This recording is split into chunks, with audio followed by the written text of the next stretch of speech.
നമസ്കാരം. മീഡിയ ഭാരതിലേക്ക് ഏവർക്കും സ്വാഗതം. ഇന്ന് ഞാൻ സംസാരിക്കുന്നത് നമ്മളെല്ലാം വിട്ടുപിരിഞ്ഞു പോയ ഒരു ആളെക്കുറിച്ചാണ്. തമിഴ് ഇൻഡസ്ട്രിയിലെ ഒരു അതികായനായ ഭാരതിരാജയുടെ മകൻ മനോജ് കുമാർ, അതായത് മനോജ് ഭാരതിരാജയെക്കുറിച്ചാണ്. ഈ മാർച്ച് 25-നാണ് നമ്മെല്ലാം വിട്ടുപിരിഞ്ഞു പോയത്. തമിഴ് ഇൻഡസ്ട്രിയെ മൊത്തം ദുഃഖത്തിലാഴ്ത്തിയൊരു സംഭവമായിരുന്നു. കാരണം എല്ലാവർക്കും പ്രിയങ്കരനായിരുന്നു മനോജ്. ഭാരതിരാജ എന്ന് പറഞ്ഞ അതികായൻ ഈ തമിഴ് ഇൻഡസ്ട്രി എന്നല്ല, എല്ലാ സിനിമാ ലോകത്ത് തന്നെ വളരെയധികം കഴിവ് പ്രകടിപ്പിച്ച, അദ്ദേഹത്തിൻ്റെതായ കഴിവ് പ്രകടിപ്പിച്ച ഒരു വ്യക്തിയാണ് ഭാരതിരാജ. പക്ഷെ സ്വന്തം മകൻ്റെ കാര്യത്തിൽ അദ്ദേഹത്തിന് ചില തെറ്റുകൾ സംഭവിച്ചു എന്നുള്ളതാണ്. കാരണം അദ്ദേഹത്തെ ഒരു നല്ല നടനായി കാണാനായിരുന്നു ഭാരതിരാജ ആഗ്രഹിച്ചത്. 1976 സെപ്റ്റംബർ 11 തേനി കമ്പം മേഖലയിലെ ഒരു വീട്ടിൽ ഭാരതിരാജയ്ക്കും ശാന്തിലീലയ്ക്കും മകനായിട്ടാണ് മനോജ് ജനിച്ചത്. മനോജ് സ്കൂളിൽ പഠിക്കുന്ന കാലത്തൊക്കെ അത്യാവശ്യം ഗിറ്റാർ വായിക്കുകയും അതുപോലെ കീബോർഡ് പ്ലേ ചെയ്യുകയൊക്കെ ചെയ്യുമായിരുന്നു. ആ കാലത്ത് തന്നെ അദ്ദേഹത്തിന് സ്വന്തമായിട്ടൊരു ട്രൂപ്പ് ഉണ്ടായിരുന്നു. ബ്ലാക്ക് സ്നോ എന്നായിരുന്നു അതിൻ്റെ പേര്. അങ്ങനെ അദ്ദേഹം മദ്രാസിൽ വന്നു. അന്ന് കത്തി നിൽക്കുന്ന സമയമാണ് ഭാരതിരാജ. ആ സമയത്ത് ഭാരതിരാജയുടെ കൂടെ കുറേ പടങ്ങളിൽ അസിസ്റ്റൻ്റ് ഡയറക്ടറായിട്ടൊക്കെ അദ്ദേഹം പ്രവർത്തിച്ചിട്ടുണ്ട്. അതുപോലെ മണിരത്നം സാറിൻ്റെ കൂടെയും അതുപോലെ ഡയറക്ടർ ശങ്കറിൻ്റെ കൂടെയും ഒക്കെ ഈ മനോജ് ഭാരതിരാജ അസിസ്റ്റൻ്റ് ഡയറക്ടറായിട്ട് പ്രവർത്തിച്ചിട്ടുണ്ട്. പക്ഷേ ഭാരതിരാജ അദ്ദേഹത്തെ ഒരു നടനായി കാണാനാണ് ആഗ്രഹിച്ചത്. അങ്ങനെ താജ്മഹൽ എന്ന് പറഞ്ഞ ചിത്രം 1999 ഭാരതിരാജ സംവിധാനം ചെയ്തത് ഈ മനോജ് ഭാരതിരാജയെ നായകനാക്കിക്കൊണ്ടായിരുന്നു. ആ പടത്തിന് തമിഴ് ഇൻഡസ്ട്രിയിലെ എല്ലാവരും പ്രമോഷന് വന്നിട്ടുള്ളതാണ്. ഭയങ്കരമായിട്ട് അത് പ്രമോഷൻ കൊടുത്താണ്. അതിൻ്റെ ലിറിക് എഴുതിയത് ശ്രീ വൈരമുത്തുവാണ്. സംഗീതം നൽകിയത് AR റഹ്മാനാണ്. അതുപോലെ തന്നെ എല്ലാ ടെക്നീഷ്യൻസും അതിന് വളരെ പ്രശസ്തരായ, സ്ക്രീൻ പ്ലേ എഴുതിയത് മണിരത്നമാണ്. അത്ര എല്ലാവരും ആത്മാർത്ഥമായിട്ട് പ്രവർത്തിച്ച ഒരു പടമായിരുന്നു അത്. പക്ഷേ അത് വിചാരിച്ച അത്രയും നമുക്ക് ഹിറ്റായി ഓടിയില്ല എന്നുള്ളതാണ്. അത് സാമ്പത്തികമായി പരാജയപ്പെട്ടു. എന്നാലും എല്ലാവർക്കും ഇടയിൽ അത് ഒരു നല്ലൊരു പേര് വാങ്ങാൻ സാധിച്ച ഒരു ഹീറോ ആയിട്ടുള്ള അദ്ദേഹത്തിൻ്റെ എൻട്രി അത് ക്ലിക്കായിരുന്നു. പക്ഷേ പിന്നീട് അങ്ങോട്ടുള്ള മനോജിൻ്റെ ജീവിതം വളരെ പരാജയങ്ങൾ ഏറ്റുവാങ്ങിക്കൊണ്ടുള്ള ഒരു ജീവിതമായിരുന്നു. അതിനുശേഷം അദ്ദേഹം ചെയ്തത് 2001 സമുദ്രം എന്നൊരു പടമായിരുന്നു. അതിൽ മുരളിയും ശരത് കുമാറുമായിരുന്നു പ്രധാന കഥാപാത്രങ്ങൾ അഭിനയിച്ചത്. അതിന് കൂടെ മനോജും ഉണ്ടായിരുന്നു. അത് KS രവികുമാറായിരുന്നു സംവിധാനം ചെയ്തത്. അത് സാമാന്യം നല്ല രീതിയിൽ പടം വിജയിച്ചു. പക്ഷേ ആ വിജയിച്ചതിൻ്റെ ക്രെഡിറ്റ് മുഴുവൻ ശരത് കുമാറിനും മുരളിക്കുമായിരുന്നു. മുരളി അന്ന് നല്ല കത്തി നിൽക്കുന്ന സമയത്തുള്ളൊരു പടമായിരുന്നു അത്. അതിനുശേഷം അല്ലി അർജുന എന്നൊരു പടം 2002 പുള്ളി അഭിനയിച്ചു. അത് ശരണായിരുന്നു അതിൻ്റെ സ്ക്രീൻ പ്ലേയും ഡയറക്ഷനും ഒക്കെ ചെയ്തത്. ആ പടവും വിചാരിച്ചതുപോലെ അങ്ങോട്ട് ശോഭിച്ചില്ല, അത് പരാജയപ്പെട്ടു. ആ സമയങ്ങളിലൊക്കെ ഈ ശരൺ ഡയറക്റ്റ് ചെയ്ത എല്ലാ പടങ്ങളും ഹിറ്റായിരുന്നു. പക്ഷേ ഈ പടം തൊടുന്നതെല്ലാം പൊന്നാകുന്നൊരു സമയത്താണ് ഈ പടം ചെയ്തത്. പക്ഷേ ഈ പടം പരാജയമാണ് സമ്മാനിച്ചത്.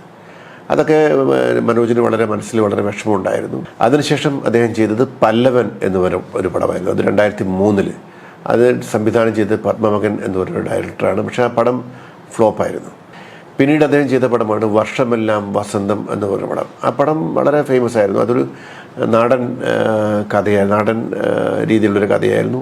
അതിന് വളരെ അനുയോജ്യമായൊരു കഥാപാത്രമാണ് അദ്ദേഹത്തിന് കിട്ടിയത്. അദ്ദേഹം അതിന് മേക്കപ്പ് ഇല്ലാതെ ലുങ്കിയൊക്കെ കൊടുത്ത് വളരെ പാവപ്പെട്ട എല്ലാവരുടെയും പാവങ്ങൾ എല്ലാ സ്ഥലങ്ങളിലും റീച്ചായ ഒരു കഥാപാത്രമാണ്. അതിനകത്ത് പറയുന്നൊരു ഡയലോഗ് തന്നെ ഫേമസ് ആയിരുന്നു. അതായത് നീ ജീവനോടെ ഇരുന്നാലും ഇല്ലെങ്കിലും നമ്മുടെ പ്രണയം എന്നും ജീവനോടെ ഇരുന്നാൽ മതിയല്ലോ എന്ന് പറഞ്ഞൊരു ഡയലോഗൊക്കെ ഉണ്ട്. അത് തമിഴ് ഡയലോഗാണ്. ആ പടത്തിന് ഏറ്റവും നല്ല ഗാനരചയിതാവിനും അതുപോലെ തന്നെ പ്ലേബാക്ക് സിംഗർ അത് ഉണ്ണിമേനോനാണ് അതിൽ ഇത് കിട്ടുന്നത്, സംസ്ഥാന പുരസ്കാരം നേടിയത്. ആ പടം വിചാരിച്ച മാതിരി അത്ര വിജയിച്ചില്ല, അത് ഫ്ലോപ്പായിരുന്നു, സാമ്പത്തികമായിട്ട് പരാജയമായിരുന്നു. അതിനുശേഷം അദ്ദേഹം ഈ അഭിനയം ഉപേക്ഷിച്ചാലോ എന്നടക്കം ചിന്തിച്ചു. വളരെ മാനസികമായിട്ട് ഡിപ്രസ്ഡ് ആയിരുന്നു. അതിനുശേഷം പല സമയങ്ങളിലും ആത്മഹത്യക്ക് വരെ അദ്ദേഹം ശ്രമിച്ചിട്ടുണ്ടെന്നാണ് അദ്ദേഹത്തിൽ നിന്നും പല ഇൻ്റർവ്യൂവിലും അദ്ദേഹം പറഞ്ഞിട്ടുള്ളത്. അന്നക്കൂടി എന്നൊരു പടം ഭാരതരാജ സംവിധാനത്തിൽ അദ്ദേഹം അഭിനയിച്ചു. പക്ഷേ ഇതിനകത്ത് വീണ്ടും മറ്റൊരു പരീക്ഷണമാണ് ഭാരതരാജ നടത്തിയത്. സ്വന്തം മകനെ ഒരു പ്രധാന വില്ലൻ വേഷമാണ് ചെയ്യിച്ചത്. ആ വില്ലൻ വേഷം ആ പടം നന്നായി ചെയ്തെങ്കിൽ പോലും ആ പടം അമ്പേ പരാജയമായിരുന്നു. അങ്ങനെ അദ്ദേഹം നിരാശ ബാധിച്ച് വളരെ മാനസികമായിട്ടൊക്കെ ഒരുപാട് നിരാശ ബാധിച്ചു. ഇത്രയും വലിയൊരു കലാകാരൻ, ഇത്രയും വലിയൊരു സംവിധായകനായ ഭാരതരാജൻ്റെ മകന് ഈ ഇൻഡസ്ട്രിയിൽ പിടിച്ചു നിൽക്കാൻ കഴിയാത്ത ഒരവസ്ഥ, അതൊരു ശരിക്കും പറഞ്ഞാൽ ഒരു ബാധ്യത തന്നെയാണ്. കാരണം എപ്പോഴും നമ്മുടെ പിതാക്കൾ, രക്ഷിതാവ് ഒരു ഉന്നത ശ്രേണിയിലിരിക്കുമ്പോൾ ആ നിലവാരത്തിലേക്ക് എത്താൻ കഴിയാതെ വരുന്നതും ഒക്കെ ഒരു മനസ്സിന് വിഷമമുണ്ടാക്കുന്ന കാര്യമാണ്. പക്ഷേ ഇതിലെല്ലാം ഒരു വ്യത്യസ്തമായ കാഴ്ചപ്പാടെന്താണെന്ന് വെച്ചാൽ ഭാരതരാജ ആഗ്രഹിച്ചത് മോനെ, സ്വന്തം മകനെ മനോജ് ഭാരതരാജയെ ഒരു നടനായി കാണാനാണ്. പക്ഷെ ശരിക്കും മനോജിനൊരു സംവിധായകനായി ശോഭിക്കാൻ കഴിയുമായിരുന്നു എന്നുള്ളത് അദ്ദേഹം വളരെ വൈകിയാണ് മനസ്സിലാക്കിയതെന്നുള്ളതാണ്. അതിൻ്റെ ഇടയിൽ അദ്ദേഹം ഒരു ചാമ്പ്യൻ എന്നൊരു പടം ചെയ്തു. സുശീന്ദ്രനായിരുന്നു അതിൻ്റെ കഥയും സംഭാഷണവും സംവിധാനമൊക്കെ എഴുതിയത്. ആ പടത്തിലൊരു ഫുട്ബോൾ പ്ലെയറായിട്ടായിരുന്നു അദ്ദേഹം അഭിനയിച്ചത്. അതിനകത്ത് നായകനെയൊക്കെ മറ്റ് ആൾക്കാരായിരുന്നു. പക്ഷേ എന്നാലും ഈ ഇദ്ദേഹം പോയിട്ട് അദ്ദേഹത്തിന് നന്ദി പറഞ്ഞതൊക്കെ ഒരു വലിയ ഫേമസ് ആയിട്ടുള്ളൊരു കാര്യമായിരുന്നു. ഇത്രയും വലിയ ഒരു കലാകാരൻ്റെ മകൻ ഈ സുശീന്ദ്രൻ്റെ അടുത്ത് പോയിട്ട് നന്ദി പറയേണ്ട കാര്യം എന്താണെന്ന് വെച്ചപ്പം അദ്ദേഹം പറഞ്ഞത്, എനിക്ക് വേണ്ടി ഒരു ക്യാരക്ടർ അദ്ദേഹം എഴുതിയില്ലേ, അതിനെന്നും ഞാൻ അദ്ദേഹത്തോട് കടപ്പെട്ടിരിക്കുന്നു എന്നാണ് അന്ന് മനോജ് ഭാരതരാജ പറഞ്ഞത്. അതുപോലെ തന്നെ അത് കാര്യമായിട്ട് സാമ്പത്തികമായിട്ട് പരാജയമായിരുന്നു. അതിനുശേഷമാണ് ഇദ്ദേഹം ഒരു സംവിധാന രംഗത്തേക്ക് കടക്കുന്നത്. മാർഗഴി തെണ്ടൽ എന്നൊരു പടമാണ് അദ്ദേഹം അത് 2023 സംവിധാനം ചെയ്തത്. അതിനകത്ത് ഒരു കഥാപാത്രം സ്വന്തം അച്ഛനെ കൊണ്ട്, ഭാരതരാജയെ കൊണ്ട് അദ്ദേഹം അഭിനയിപ്പിച്ചു. അതിലൊരു രസകരമായ സംഭവം കൂടി അദ്ദേഹം പറഞ്ഞിട്ടുണ്ടായിരുന്നു. ഒരു ക്യാരക്ടർ വന്ന് നോക്കുമ്പോൾ ഒരു ആ ലുക്ക് നേരെ മുകളിലേക്ക് വരുമ്പോഴത്തേക്ക് ആ കണ്ണിൽ ആ ഷാർപ്നെസ്, ആ നോട്ടം വേണം എന്നൊക്കെ പറഞ്ഞ് പുള്ളി അഭിനയിച്ചു. പുള്ളിയുടെ ഒരു ശൈലി തന്നെ, ഭാരതരാജയുടെ ശൈലിയിൽ പുള്ളി അഭിനയിച്ചു. പക്ഷേ അത് മനോജ് പറഞ്ഞു, പറ്റില്ല, കട്ട്, വൺ മോർ, എനിക്ക് വേണ്ടത് ഈ പഴയ കാലത്തെ അഭിനയമല്ല, ന്യൂജൻ ആണ് ഞങ്ങൾ, നമ്മുടെ സ്റ്റൈലിലേക്ക് വരണം എന്ന് പറഞ്ഞപ്പോഴത്തേക്ക് അപ്പം അത് ചിരിച്ചുകൊണ്ട് അദ്ദേഹം അത് ചെയ്തു. ഭാരതരാജയ്ക്ക് ശരിക്കും പറഞ്ഞാൽ ഭാരതരാജ ഒരു നടനായിട്ടാണ് അഭിനയിക്കാൻ വേണ്ടിയിട്ടാണ് എത്തിപ്പെട്ടത്. പക്ഷേ അദ്ദേഹത്തിൻ്റെ ഭാഷയിൽ ദൗർഭാഗ്യം എന്ന് പറയട്ടെ സംവിധായകനായി എന്നാണ് പറയുന്നത്. പക്ഷേ ഇന്നത് തമിഴ് ഇൻഡസ്ട്രിക്കും ലോക സിനിമയ്ക്ക് തന്നെ ഒരു മുതൽക്കൂട്ടാണ് ഭാരതരാജ സമ്മാനിച്ചത് എന്നുള്ളതാണ്. പക്ഷേ അദ്ദേഹത്തിൻ്റെ മനസ്സിൽ എപ്പോഴും ഒരു ആർട്ടിസ്റ്റാണെന്നുള്ള ആഗ്രഹമായിരുന്നു.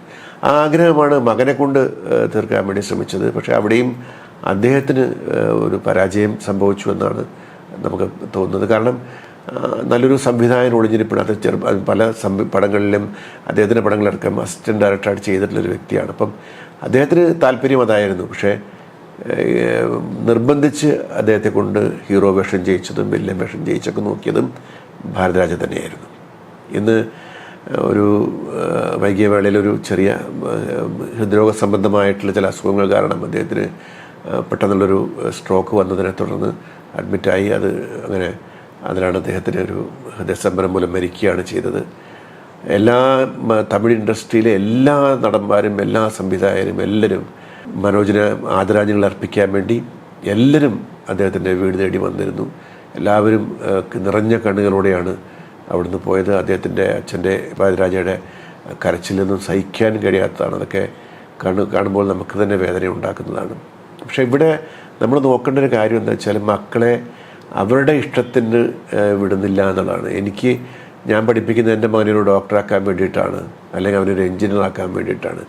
അവൻ്റെ മനസ്സിലെ അഭിരുചി എന്താണെന്ന് നമ്മൾ മനസ്സിലാക്കാതെ അവരുടെ ഇഷ്ടത്തിന് വിടാതെ നമ്മുടെ കൺട്രോളിൽ, നമ്മുടെ ഇച്ഛയ്ക്കനുസരിച്ച് അതൊക്കെ ശരിക്കും പറഞ്ഞാൽ മാനസികമായിട്ടൊക്കെ ഒരുപാട് പ്രശ്നങ്ങളുണ്ടാക്കും. അതിൽ ഇറാനിൽ എന്നുള്ള പടം, അത് ഭാരതരാജ തന്നെ സംവിധാനം ചെയ്ത പടമാണത്. ആ പടം സാമ്പത്തികമായിട്ട് പരാജയപ്പെട്ടു പോയി, ഫ്ലോപ്പാണ്. അതുപോലെ പിന്നീട് ഈ അന്നക്കുടി, ബേബി, മാനാട്, വിറുമകൻ എന്നൊക്കെ പടങ്ങളിലൊക്കെ ചെറിയ ചെറിയ വേഷങ്ങളാണ് പുള്ളി ചെയ്തത്. അതിൽ മാനാട് ഒരു ഹിറ്റായിരുന്നു. അത് ചിമ്പുവിൻ്റെ പടമാണത്. അതിൽ സയൻസ് ഫിക്ഷൻ പടം, നല്ല പടമായിരുന്നു. അതിനകത്ത് നല്ലൊരു ഇൻസ്പെക്ടർ ക്യാരക്ടറാണ് പുള്ളി ചെയ്തത്. അതുപോലെ ഓരോ ഇങ്ങനെയുള്ള പടങ്ങളിലൊക്കെ ചെറിയ ചെറിയ വേഷങ്ങളാണ് ചെയ്തത്. പക്ഷേ പുള്ളി അത് ഒരു നായകനായിട്ട് പിന്നെ ചെറിയ ചെറിയ വേഷങ്ങളുണ്ടാകുമ്പോൾ അതൊന്നും പുള്ളിക്കൊരു യാതൊരു വിഷമവുമില്ല. ആ ചാമ്പ്യൻ എന്നുള്ള പടം എന്ന് പറഞ്ഞാൽ അത് പുതിയ ഹീറോയിനുള്ള പടത്തിലാണ് പുള്ളി ഒരു ചെറിയൊരു വേഷം ചെയ്ത. പക്ഷേ എന്തു തന്നെയായാലും അതിന് എല്ലാവരോടും തന്നവർക്കുള്ള നന്ദിയും കടപ്പാടും ഒക്കെ അദ്ദേഹം അറിയിക്കാറുണ്ട്. മറ്റൊരു നല്ല വ്യക്തിത്വത്തിൻ്റെ ഉടമയായിരുന്നു. മനോജ് ഭാരദ്വാജ വിവാഹം കഴിച്ചത് നന്ദന അശ്വതി എന്ന് പറഞ്ഞൊരു കുട്ടിയാണ്. ആ കുട്ടി സ്നേഹിതൻ എന്ന പടത്തിൽ, മലയാള പടത്തിൽ കുഞ്ചാക്കോ ബോബൻ്റെ കൂടെ അഭിനയിച്ചിട്ടുള്ളൊരു കുട്ടിയാണ്. 2 മക്കളും ഉണ്ടായിരുന്നു അവർക്ക്. വളരെ നല്ല സൗഹാർദ്ദ സ്നേഹത്തിലാണ് അവർ കഴിഞ്ഞത്. ഒരിക്കൽ പോലും മനോജിൻ്റെ ഈ ദുഃഖത്തിലെല്ലാം ഒന്ന് വേദനിപ്പിക്കാനോ അല്ലെങ്കിൽ മാനസികമായി സംഘർഷം കൊടുക്കാനോ ഒന്നും ആ കുട്ടി തുനിഞ്ഞിട്ടില്ല. വളരെ ബാക്ക് ബോണായിട്ട് നിന്നിട്ട് തന്നെയാണ് നന്ദനെ സ്നേഹിച്ചതും ജീവിച്ചതുമല്ല. അത് പല പ്രാവശ്യം പല ഇൻ്റർവ്യൂവിലും മനോജും പറഞ്ഞിട്ടുണ്ട്. എനിക്ക് എൻ്റെ ഏറ്റവും വലിയ ബാക്ക് ബോൺ എന്ന് പറഞ്ഞാൽ ഞാൻ എന്നെ ഇങ്ങനെ ഇരുത്തുന്നതിൻ്റെ എല്ലാ ദുഃഖങ്ങളിൽ നിന്ന് എനിക്കൊരു സമാധാനം കിട്ടുന്നത് എൻ്റെ ഭാര്യയുടെ സ്നേഹവും പരിലാളനവും എന്നൊക്കെ പുള്ളി ഒരുപാട് പറഞ്ഞിട്ടുള്ളതാണ്. ആ വിധത്തിലും പുള്ളി അക്കാര്യത്തിൽ ജീവിതത്തിൽ പ്രശ്നങ്ങളൊന്നുമില്ലായിരുന്നു, വളരെ സന്തോഷമായിട്ടായിരുന്നു പോയിരുന്നത്. പക്ഷേ ഇതിനു മുമ്പൊരു ചെറിയൊരു ഹൃദയ സംബന്ധമായി ഇങ്ങനെ ചില അസുഖങ്ങളിലൊക്കെ വന്നിട്ട് ട്രീറ്റ്മെൻറ്റൊക്കെ എടുത്തിട്ടുണ്ടെന്നാണ് അറിയാൻ, ചെറിയൊരു ഓപ്പറേഷനൊക്കെ കഴിഞ്ഞതായിട്ടാണ് അറിയാൻ കഴിഞ്ഞത്. പക്ഷെ ഇത് വളരെ അപ്രതീക്ഷിതമായിട്ടുണ്ടായ ഒരു വലിയൊരു ഇതായിരുന്നു ഒരു മരണം എന്ന് പറഞ്ഞത്. ഒരു ഈ അകാല മരണം എന്ന് പറഞ്ഞാൽ എല്ലാവരെയും വളരെയധികം വേദനിപ്പിച്ചതാണ്. അത് നമ്മൾ ആരെയും പഴിച്ചിട്ട് കാര്യമില്ല. ദൈവത്തിന് ഇത്രയേ അദ്ദേഹത്തിന് വിധിച്ചിട്ടുള്ളൂ എന്ന് മാത്രമേ നമുക്ക് പറയാൻ കഴിയുള്ളൂ. എങ്കിലും വളരെ വിഷമമുണ്ട്. അങ്ങനത്തെ ഒരു നല്ലൊരു ചെറുപ്പക്കാരൻ, അതായത് നല്ല ഒരു ഹൃദയത്തിനുടമയായിരുന്നു. അതുപോലെ അടുത്ത് ഒരു പടം സംവിധാനം ചെയ്യാനായിട്ട് അദ്ദേഹം മനസ്സിൽ പ്ലാൻ ചെയ്തുകൊണ്ടിരുന്നത് ചുവപ്പ് റോജാക്കൾ എന്ന് പറഞ്ഞ, അതായത് സിവപ്പ് റോജാക്കൾ എന്ന് പറഞ്ഞ് പണ്ട് ഭാരതരാജൻ ചെയ്ത ഒരു പടം തന്നെയാണത്, കമലഹാസനെ വെച്ചിട്ട്. പക്ഷെ അതിൻ്റെ വേറൊരു വേർഷൻ അടുത്ത് സിവപ്പ് റോജാക്കൾ ചെയ്യാൻ വേണ്ടിയുള്ള കഥയും ഒക്കെ അതൊരു ബമ്പർ ഹിറ്റാവും എന്നാണ് അദ്ദേഹം പ്രതീക്ഷിച്ചത്. സംവിധാനം ചെയ്യാൻ വേണ്ടിയുള്ള പണികളിലായിരുന്നു അദ്ദേഹം എന്നാണ് അറിയാൻ കഴിഞ്ഞത്.